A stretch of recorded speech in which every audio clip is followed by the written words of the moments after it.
পেঁয়াজও তো আমরা অনেকেই অনেকভাবে খেয়ে থাকি, কিন্তু কখনো কি কাঁঠাল দিয়ে পেঁয়াজও খেয়েছেন? না খেয়ে থাকলে বন্ধুরা একবার হলেও খেয়ে দেখবেন, এতটাই পরিমাণে মজার হয়। আর এইভাবে একবার পেঁয়াজও বানালে আপনারা রোজ বানাতে চাইবেন।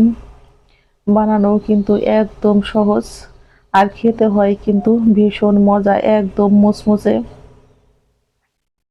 চলে যাব প্রস্তুত করাতে। কড়াইতে আমি দিয়েছি 1 লিটার জল, আর এর মধ্যে দিয়েছি 1 চামচ পরিমাণে লবণ, 2 টেবিল পরিমাণে সরিষার তেল, আর দিয়ে দেব আমি অল্প পরিমাণে একটু হলুদের গুঁড়া।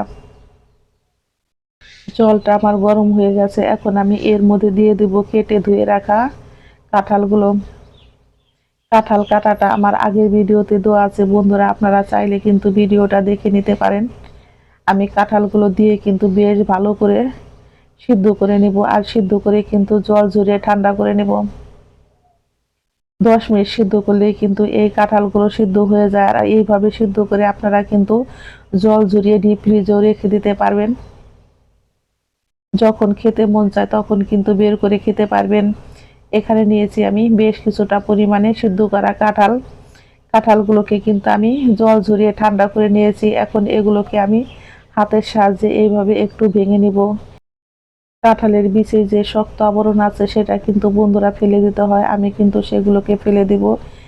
এখন কিন্তু হাতের সাহায্যে এইভাবে আমি খুব সুন্দর করে ম্যাশ করে নিব।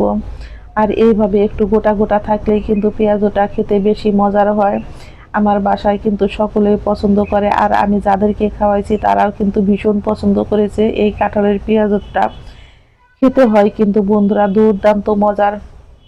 আমি কিন্তু সমস্ত কাঁঠালগুলোকে অফ ক্যামেরায় এইভাবে ম্যাশ করে নিয়েছি। এখন দিয়ে দিব বেশ কিছুটা পরিমাণে পেঁয়াজ কুচি। পেঁয়াজ কুচিটা একটু বেশি হলে এই পেঁয়াজটা খেতে কিন্তু বেশ মজার হয়। আর দিয়ে দিব এর মধ্যে আমি বেশ কিছুটা পরিমাণে কাঁচামরিচ কুচি। বন্ধুরা ঝালটা আপনারা আপনাদের পছন্দ অনুযায়ী খাবেন, কে কি রকম ঝাল খেতে পছন্দ করেন। এখন আমি এর মধ্যে দিয়ে দিব 1 চা চামচ পরিমাণে আদা রসুন বাটা, আর খুবই অল্প পরিমাণে একটু লবণ। আমি কিন্তু সিদ্ধ করার সময় লবণ দিয়েছি, সেই জন্য কিন্তু এখন লবণটা অল্প পরিমাণে দিয়েছি। এখন দিয়ে দিব ধনিয়ার গুঁড়া, হলুদ, মরিচের গুঁড়া, দিয়ে দিব জিরার গুঁড়া, আর দিয়ে দিব হাফ চামচেরও কম গরম মশলার গুঁড়া।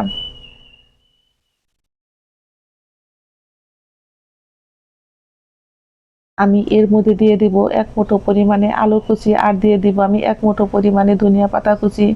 ধনিয়া পাতা আর আলুটা দিলে কিন্তু খেতে বেশ মজার হয়। এখন আমি এর মধ্যে দিয়ে দিব হাফ বাটি পরিমাণে বেসন।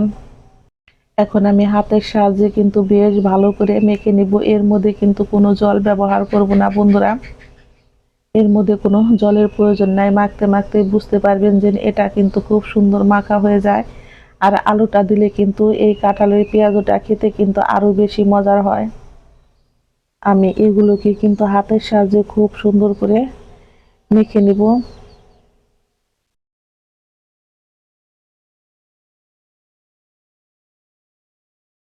এগুলো আমার খুব সুন্দর করে মাখা হয়ে গেছে। আমি কিন্তু একটা বড়ার আকারে শেপ দিয়ে দেখাচ্ছি বন্ধুরা, দেখুন এইভাবে করে কিন্তু আমি এখন বড়া তৈরি করে নেব। চলে যাব চুলায়। আমি চুলায় কিন্তু একটা ফ্রাই প্যান বসিয়ে দিয়েছি, তাতে দিয়েছি পরিমাণ মতো সাদা তেল। তেলটাকে কিন্তু আমি খুব সুন্দর করে গরম করে নিব। তেলটা আমার গরম হয়ে গেছে। এখন একে একে আমি কিন্তু এই কাঁঠালের পেঁয়াজগুলো খুব সুন্দর করে ভেজে নিব। ভাজার সময় কিন্তু চুলার আঁচটাকে অবশ্যই মিডিয়াম টু লোতে রেখে তারপরে কিন্তু ভাজতে হয়, তা না হলে কিন্তু এক পিঠ তাড়াতাড়ি হয়ে যাবে আর ভিতরে কিন্তু কাঁচা থেকে যাবে। সেই জন্য চুলার আঁচটাকে কিন্তু অবশ্যই মিডিয়াম টু লোতে রাখতে হবে, যাতে আস্তে আস্তে এই পাকোড়াগুলো খুব সুন্দর করে ভাজা হয়। এগুলো আমার এক পিঠ ভাজা হয়ে গেছে। আমি কিন্তু এখন খুব সুন্দর করে এইভাবে উল্টে দিব, একটু চেপে চেপে। আর এইভাবে একটু চেপে চেপে উল্টে দিলে এগুলো কিন্তু ভিতরে একদম মুচমুচে হবে।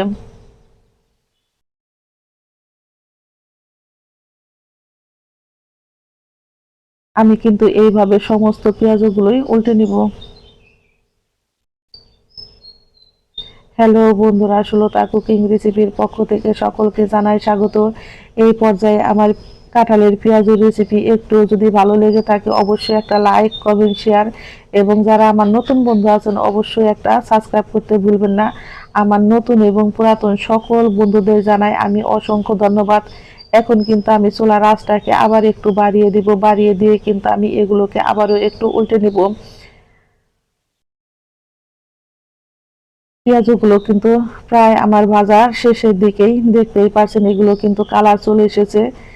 এখন কিন্তু আমি হাত দিয়ে এইভাবে একটু নাড়িয়ে দিয়েছি যাতে সমস্ত পেঁয়াজগুলো একই সমান ভাবেই হয়। আমার পেঁয়াজগুলো কিন্তু ভাজা হয়ে গেছে গোল্ডেন কালার করে। এখন আমি চুলায় থেকে নামিয়ে নিব। এই পেঁয়াজগুলো কিন্তু এতটাই পরিমাণে মুচমুচে হয়েছে, আর আমার কাছে কিন্তু সবচেয়ে বেশি মজার পেঁয়াজু হচ্ছে কাঁঠালের পেঁয়াজু। অবশ্যই একদিন ঘরে তৈরি করে খেয়ে তারপরে কিন্তু আমাকে কমেন্ট বক্সে জানাবেন যে কেমন লেগেছে। এইভাবে করে কিন্তু আমি সমস্ত পেঁয়াজগুলোই ভেজে নিব। ঝটপট তৈরি হয়ে গেল আমার কাঁঠালের পেঁয়াজু। সকলেই ভালো থাকবেন, সুস্থ থাকবেন। আমি আবারও ফিরবো নতুন নতুন কোনো রেসিপি নিয়ে। আমার সকল বন্ধুদের জানাই আমি অসংখ্য ধন্যবাদ। বন্ধুরা, পেঁয়াজটা আমি ভেঙে খেয়ে দেখাচ্ছি, একদম মুচমুচে হয়েছে আর ভিতরে হয়েছে জুচি জুচি। ঝটপট তৈরি হয়ে গেল আমার কাঁচা কাঁঠালের পেঁয়াজ। ধন্যবাদ।